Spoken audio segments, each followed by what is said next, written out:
everyone, welcome back to my channel. Today I will be filming part 1 of a mini series that I'm going to be filming every single day this week. So I'm doing 7 meals in 7 days using only Trader Joe's products. For those of you that do not know me, my name's Katie. I am an employee at Trader Joe's and I absolutely love their products. A lot of you were requesting to see some of the meals that I make using Trader Joe's products, so I decided to just go ahead and show you guys 7 really easy, simple meals using very few ingredients. And most of these meals are great for family, also great for just people that are on their own. I chose to do this first video using a very simple recipe. I wanted to start off really simple and also really yummy, and it's going to be something that you guys are probably all familiar with. Some of you may have made this in the past, some of you have not. The reason I chose to show you this particular recipe first is because I actually I never made this before I worked at Trader Joe's, so I thought some of you might not have made this either. It's super easy, even kids can make it with you, so I'm going to go ahead and first show you guys all the ingredients, and I'm sure you can guess when you see them what we're making tonight. I will link the recipe in the description box down below. So let's go ahead and get started. We are making pizza tonight. So I actually purchased this. This is brand new. 2 organic pizza crusts. These are actually in the frozen section. We had previously organic pizza crust. They were really thin. These actually feel pretty thick and fluffy. So I'm really excited to try these. And this is one of the main reasons I also wanted to make a pizza, is to try out this new dough for you guys and let you know how it is, and I'm sure it's delicious. Also, just got the mozzarella shredded cheese. Sometimes we use quattro formaggio, but I was just feeling like plain mozzarella. And I'm going to be making a tomato and garlic pizza tonight. Usually use just about 2 cloves of garlic and 1 tomato. And then this is our shelf-stable sauce. We also have a refrigerated sauce. Both are really good. I did not know when I was going to be filming, so I actually bought this one just so that the refrigerated one did not go bad.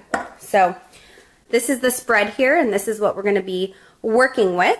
I also wanted to mention that we do have several other pizza crust options. So like I said, the reason I chose this one is because it was brand new. We also have raw dough that you can actually roll out yourself, and it comes in 3 different flavors. We have the whole wheat, the white, and the herb, and all 3 are delicious, and they're super duper easy to make, and they're so fun to do with kids, especially if you're having like a birthday. A lot of parents coming through my lines have actually said they buy dough and let kids make their own little personal pizzas, and you can probably get about 3 mini pizzas out of 1 bag of dough for kids. So it's a great option. They're really cheap. I believe they're $1.19 per dough bag.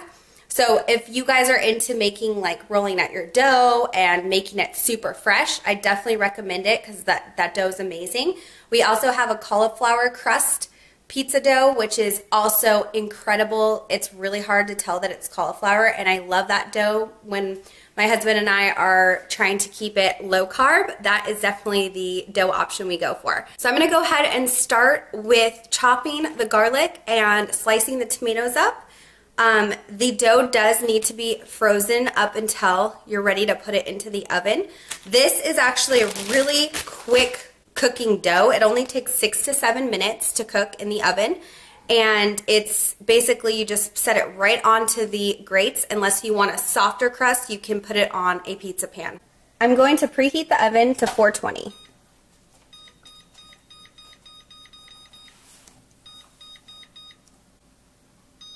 Next, I'm going to dice up the garlic as fine as I can.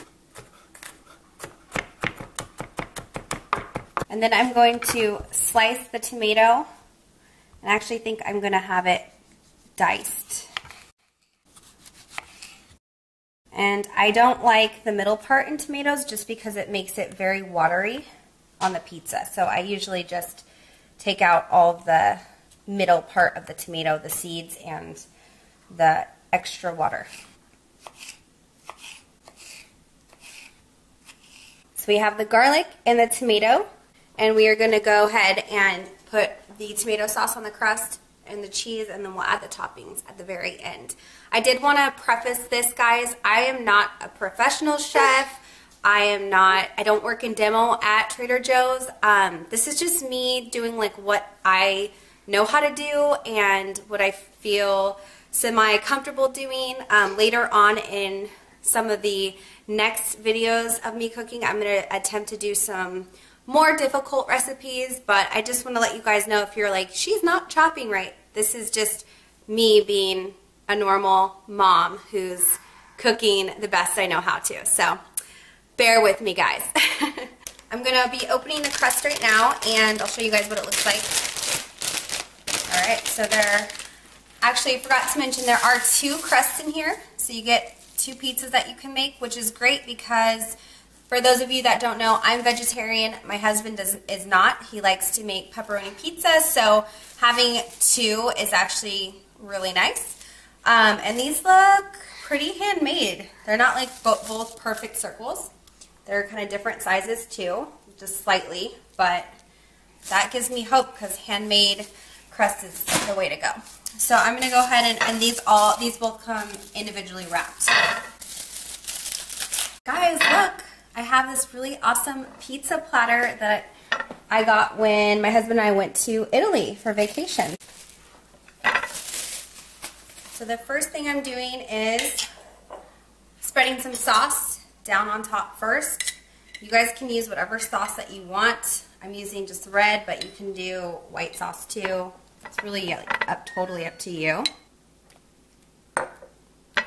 So I use about half a cup to maybe 3/4 of a cup of sauce for one, probably close to half a cup. I just kind of eyeball it. I'm not, using any particular recipe. And then I'm going to go ahead and sprinkle some mozzarella cheese on top of the sauce. Our mozzarella cheese is so good too. So now that the cheese is on there, I'm going to go ahead and take some of the garlic and just lightly sprinkle the garlic on top. And the great thing about making your own homemade pizza is you can use whatever toppings that you want, whatever you like on your pizza, as much of it, as little of it as you want. So it is a great, easy meal to make. I'm putting some diced tomatoes on top now. So I'm actually going to put some dried basil on here as well. Normally I'd put fresh basil, but I didn't get any because I just totally forgot. So I'm just going to put a little bit in my hands. I put it in my hands because this is what happens. If I poured that straight on the pizza, it would have been really bad. So obviously fresh basil is much better than the dried stuff, but yeah, I'm just giving it a little bit more flavor. So I just put the pizza in. I set it for 6 minutes. It says 6 to 7. On the safe side, I'm going to do 6 and see how it looks at 6. And then if it's ready, I'll pull it out and show you guys what our dinner looks like tonight. The pizza's finished, so I'm going to go ahead and pull it out. So this, my friends, is the finished product. It looks so amazing. The whole house smells like pizza. It did take about 7 minutes, so I'm going to go ahead and let this cool down a bit, and I will cut into it and try it and let you guys know how it is. I'm sure it's going to be good because pizza really can't go wrong.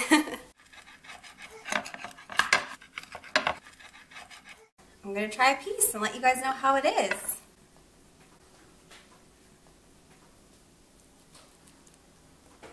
That is so cheesy and delicious. This crust is amazing. I'm going to go ahead and feed my family now with this delicious pizza, and I will see you guys tomorrow with my next recipe, and it will be video 2 in a series of 7. If you guys like this video, please give it a thumbs up and subscribe to my channel if you have not already, and hit that notification bell just so you make sure you're not missing this amazing series of delicious foods. I'll see you guys in my next video.